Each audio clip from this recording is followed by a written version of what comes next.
So there are shoe companies that do great grounding shoes that I've tested and reviewed, and they really do work, but it's only as good as whatever surface you're standing on. So if you're standing on asphalt or if you're indoors, the grounding shoes aren't magically grounding you, they're just allowing grounding to go through. So if you're not standing on a grounded surface, you won't still be grounded. If you were standing on it barefoot and you wouldn't be grounded, you're not going to be grounded with grounding shoes. I almost never ground actually through my feet, and that's because I will use hands. Hands is an infinitely safer way to get grounded outside.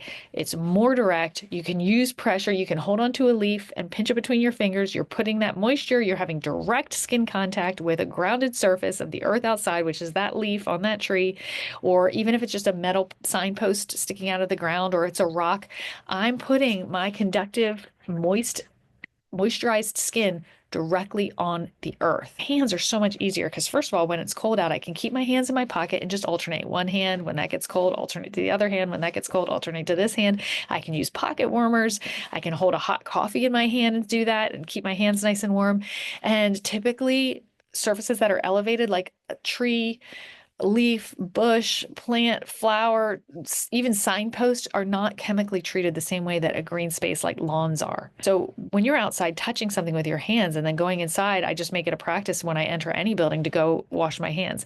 That also gives you some extra grounding because while you're washing your hands under the stream of water, the plumbing and the water streams are all grounded. So not only did I get some grounding outside, now I'm coming in and washing my hands before I do the rest of my day and go about my business, and I'm getting that extra grounding. So I'm getting grounded outside, I'm getting grounded inside, nice, fresh, and clean. And I got that time of grounding and I didn't have to worry about going barefoot. And I wasn't as susceptible to what the weather is outside. So yeah, I think grounding shoes are fantastic. If it's rained out and you're going to be walking on damp surfaces, wet sidewalks and cement or grass, then they're great. But any other surface, they're very iffy. And going barefoot can be very iffy. So I typically recommend using hands. So if you don't like being barefoot, that is absolutely fine. Think grounding through your hands. In the winter, if it's the temperatures that you want to avoid, you don't want to have bare skin outside, it's so much easier to use a grounded hiking stick. On my website, I have grounded hiking sticks and grounding canes that you can use. So you can just hold that through your hand.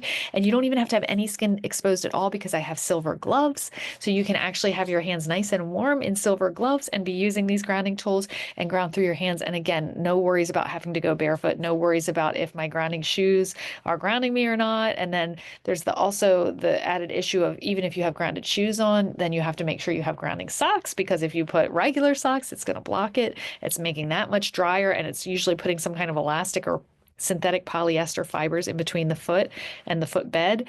So again, even if your shoe is grounded, if there's not moisture and if you're putting a sock on in between, then you're still probably not grounded. So really try and think hands. Hands are a great solution no matter where you are in the world and no matter what temperature it is.